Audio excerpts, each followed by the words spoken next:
حضرت شیخ سعدی رحمۃ اللہ علیہ بیان کرتے ہیں کہ مصر کی ایک بستی میں ایک گدڑی پوش فقیر رہتا تھا اور وہ کسی سے کوئی بات نہ کرتا تھا۔ اس کی یہ خاموشی دیگر لوگوں کے لیے اس کی بزرگی کی دلیل بن گئی تھی اور لوگ اسے اللہ کا نیک بندہ جان کر ہر وقت پروانوں کی طرح اس کے گرد منڈلاتے رہتے تھے۔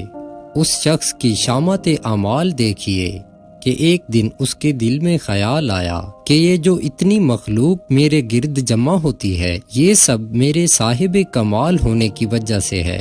اور مجھے چاہیے کہ ان سب پر اپنے کمال ظاہر کروں۔ اگر میں اسی طرح خاموش رہا تو یہ لوگ کیسے جان سکیں گے کہ میں کتنا عالی مرتبت بزرگ ہوں۔ یہ خیال آتے ہی اس شخص نے اپنی خاموشی توڑ دی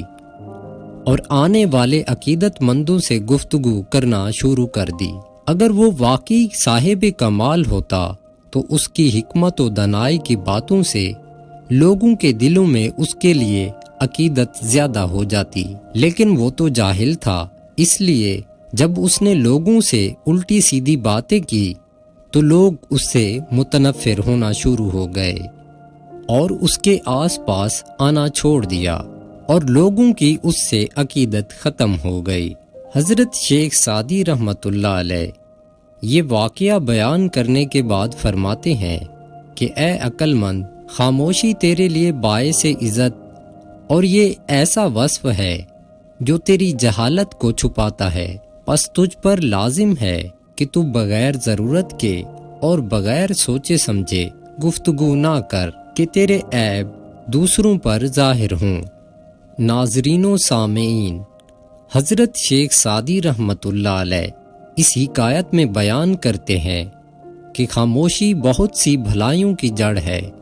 اور داناؤں کا قول ہے کہ کم سونا، کم کھانا اور کم بولنا بہت سی برائیوں کو روکتا ہے، اور جو انسان کم گو ہوتا ہے اس کی زبان غیبت، چغل خوری اور دیگر گمراہ کرنے والی باتوں سے محفوظ رہتی ہے۔